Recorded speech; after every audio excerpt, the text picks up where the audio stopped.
Hello students, welcome to my channel. This is Pooja, your math tutor, and in this video we are going to do the sum that you have seen on the thumbnail. So without wasting any time, let's start the question. We have a statement: how many silver coins 1.75 centimeter in diameter and of thickness 2 millimeter must be melted to form a cuboid of dimensions 5.5 centimeter by 10 centimeter by 3.5 centimeter। देखो silver coins को melt करके हमें एक cuboid form करना है और हमें ये फाइंड आउट करना है कि कितनी सिल्वर कॉइन्स को मेल्ट करने के बाद एक क्यूबॉइड बन सकता है जिसके डायमेंशंस ये हैं और सिल्वर कॉइन के डायमेंशंस भी हमें गिवन है। तो अगर हम डायग्रामेटिकली देखें तो एक कॉइन कुछ ऐसे सॉलिड सिलेंड्रिकल फॉर्म की होगी जिसका डायामीटर 1.75 सेंटीमीटर है।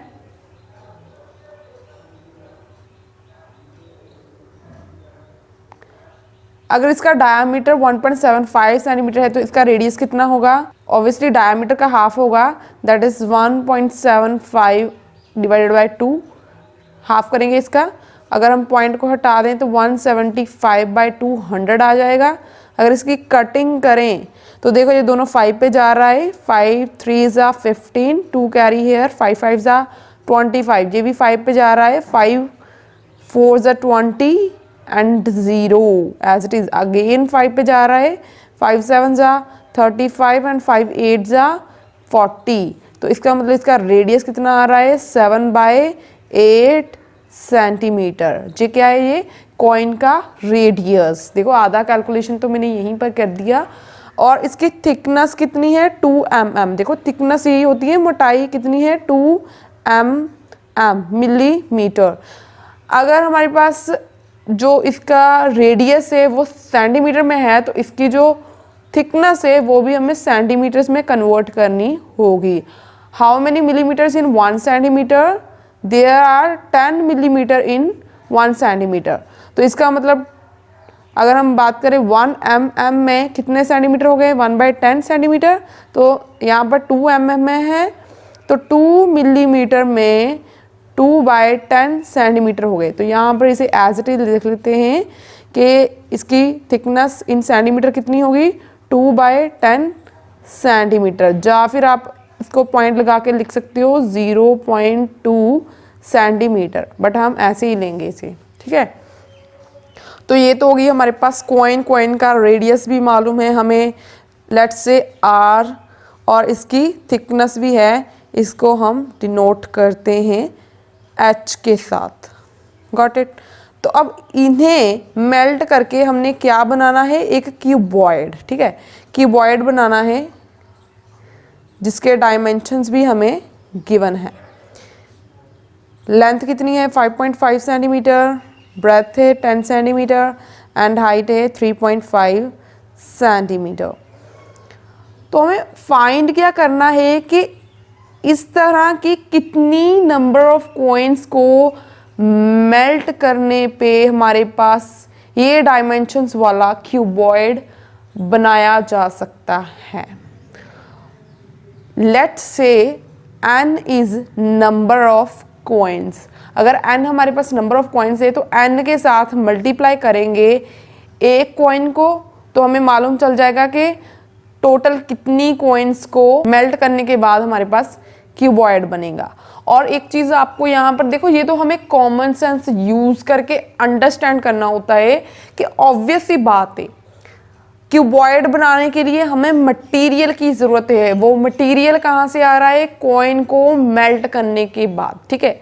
तो इसका मतलब जितनी भी कॉइन्स हम यूज़ करेंगे, मेल्ट करेंगे, उन सारी कॉइन्स का वॉल्यूम किसके इक्वल होगा? क्यूबॉइड के वॉल्यूम के, राइट। तो यहाँ पर हम लिख सकते हैं, यहाँ से हमारे पास एक इक्वेशन आती है, बेसिकली हमारा सोल्यूशन यहाँ से स्टार्ट होएगा। ये हमने सिर्फ क्वेश्चन को अंडरस्टैंड करने के लिए बनाया है, ओके। तो हम यहाँ पर लिख सकते हैं let number of coins equals to n। यही हमें फाइंड आउट करना है, तो उसे हमने सबसे पहले लेट करा है, तो यहाँ से हमारे पास एक इक्वेशन आ रहा है n into volume of a coin, एक कॉइन का वॉल्यूम इक्वल्स टू किसके होगा, वॉल्यूम ऑफ क्यूबॉइड, राइट। इतना तो क्लियर है, क्योंकि एक कॉइन के वॉल्यूम को अगर मैं टोटल नंबर ऑफ कॉइन्स के साथ मल्टीप्लाई कर दूं तो मेरे पास वो सारा वॉल्यूम आ जाएगा जितनी भी हम कॉइन्स को मेल्ट कर रहे हैं, और उन सारी कॉइन्स को मेल्ट करके क्या बनेगा, एक क्यूबॉइड, तो वो उसके वॉल्यूम के इक्वल होगा। सो दैट्स वाई मैंने ऐसे लिखा। अब यहाँ पर n into volume of coin, देखो कॉइन किस शेप का है, सिलेंडर की शेप का है, तो यहाँ पर वॉल्यूम ऑफ सिलेंडर का फॉर्मूला लगेगा, that is pi r square h. Height यहाँ पर थिकनेस जो है वो हाइट ही है, ठीक है, equals to volume of cuboid. Cuboid का वॉल्यूम क्या होता है, length into breadth into height, got it. But यहाँ पर एक चीज नोटिस करने वाली है कि कॉइन की हाइट एंड क्यूबॉइड की हाइट दोनों सेम नहीं है, ठीक है। यहाँ पर इसकी जो हाइट है वो 2/10 सेंटीमीटर है और इसकी जो हाइट है वो 3.5 सेंटीमीटर है, तो इसकी हाइट को हम h2 ले लेते हैं और इसकी हाइट को h1 कंसीडर कर लेते हैं, ठीक है। यहाँ पर h1, यहाँ पर h2, गॉट इट। अब हम क्या करेंगे, इनकी वैल्यूज पुट करेंगे। n की वैल्यू तो हमें फाइंड करनी है, तो इसे एज इट इज लिखेंगे। पाई की वैल्यू होती है 22/7 इंटू ये r क्या है, रेडियस ऑफ कॉइन। तो कॉइन का रेडियस कितना है, 7/8 सेंटीमीटर, तो r स्क्वायर है, 2 बार आएगा, 7/8 into 7/8। h is a height of coin, या फिर आप बोल सकते हो थिकनेस ऑफ कॉइन, तो वो कितनी है, 2/10, तो यहाँ पर 2/10 एज इट इज लिखेंगे, इक्वल्स टू यहाँ पर L is the length of cuboid which is 5.5 point हटा कर हम लिखेंगे 55/10 इंटू ब्रेथ ऑफ क्यूबॉइड 10 है, इंटू हाइट ऑफ क्यूबॉइड हमारे पास 3.5 है, इसे हम लिखेंगे 35/10, पॉइंट हटा के लिख रहे हैं, ठीक है। अब जो भी कैंसिल हो रहा है उसे कैंसिल कर देंगे। यहाँ से देखो 2 1 2, 2 4 8, 2 2 4, 2 11 22, इस साइड 10 से 10 कैंसिल हो रहा है, 5 2 10, 11 5 55, और कुछ कैंसिल नहीं हो रहा है, तो अब हम इसे एज इट इज लिखेंगे। n की वैल्यू तो हमें कैलकुलेट करनी है, एंड एज इट इज लिखेंगे। यहाँ पर न्यूमिनेटर में बच रहा है 11 इंटू 7 इंटू 7 ओवर डिनोमिनेटर में 7 multiply 2 multiply 8 multiply 10 equals to, and right hand side पे न्यूमिनेटर में है 11 मल्टीप्लाई 35 ओवर डिनोमिनेटर में अकेला 2 है। हमें वैल्यू कैलकुलेट करनी है n की, तो इसके साथ जो भी मल्टीप्लाई या फिर डिवाइड हो रहा है वो हम उठाकर राइट हैंड साइड शिफ्ट कर देंगे। कैसे करेंगे, let's see.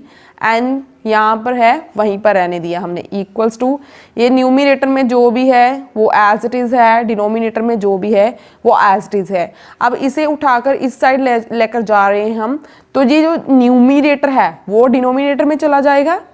11 into 7 into 7, 11 into 7 into 7 numerator denominator में चला गया, और जो डिनोमिनेटर में है वो न्यूमिनेटर में चला जाएगा।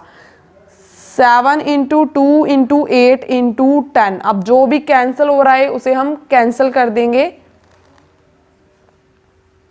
11 से 11 कैंसिल हो रहा है, 7 से 7 हो रहा है, 7 1 7, 7 5 35, 2 1 2, 2 1 2, एंड अब हमारे पास बचा क्या, 5 multiply 8 multiply by 10, 5 multiply 8 multiply by 10, देखो 5 8 40 मल्टीप्लाई बाय 10, एक 0 साथ में लग जाएगा, तो हमारे पास n की वैल्यू 400 आ रही है। इसका मतलब number of coins should be melted equals to 400।